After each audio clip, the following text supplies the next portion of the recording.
شام کے حکومتی میڈیا کے مطابق اسرائیلی فضائیہ نے اس کے بندرگاہی شہر الازکیہ کے بعض ٹھکانوں کو میزائلوں سے نشانہ بنایا ہے۔ رواں ماہ میں یہ دوسرا موقع ہے جب شامی میڈیا نے اسرائیلی فضائی حملوں کی اطلاع دی ہے۔ شام کے سرکاری میڈیا کے مطابق منگل کی الصبح صبح اس کے بندرگاہی شہر الازکیہ پر ایک اسرائیلی فضائی حملہ ہوا ہے۔ رواں ماہ میں یہ دوسری بار ہے جب ملک کے سرکاری میڈیا نے اس شہر پر اس طرح کے حملے کی خبر دی ہے۔ 7 دسمبر کو بھی شام کی سرکاری میڈیا نے اسی طرح کی اطلاع دی تھی کہ اسرائیل نے اپنے ایک حملے میں ایک گودام کو نشانہ بنایا جس سے وہاں پر موجود کنٹینرز کو آگ لگ گئی، تاہم اس وقت کوئی جانی نقصان نہیں ہوا تھا۔ اسرائیل عموماً حملے کی اس طرح کے دعووں پر رد عمل کی بجائے ہمیشہ خاموشی اختیار کرتا ہے۔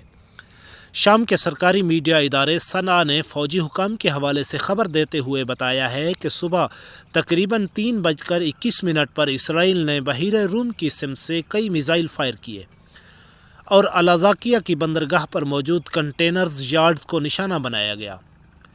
سنا کے مطابق اس حملے میں شام کا ایک فوجی ہلاک ہو گیا ہے اور اس کے علاوہ کچھ مالی نقصان بھی ہوا ہے۔ سنا کے مطابق حملے کے سبب بندرگاہ کے کنٹینرز اور سٹوریج ایریا میں آگ لگ گئی۔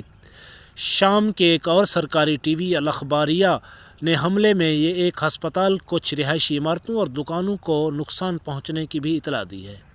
شام اور اسرائیل سن 1967 کی جنگ کے بعد سے گولان کی پہاڑیوں کے بھی ایک علاقائی تنازع میں الجھے ہوئے ہیں، جس پر اسرائیل نے قبضہ کر لیا تھا اور وہاں اسرائیل نے بستیاں تعمیر کر دی تھیں۔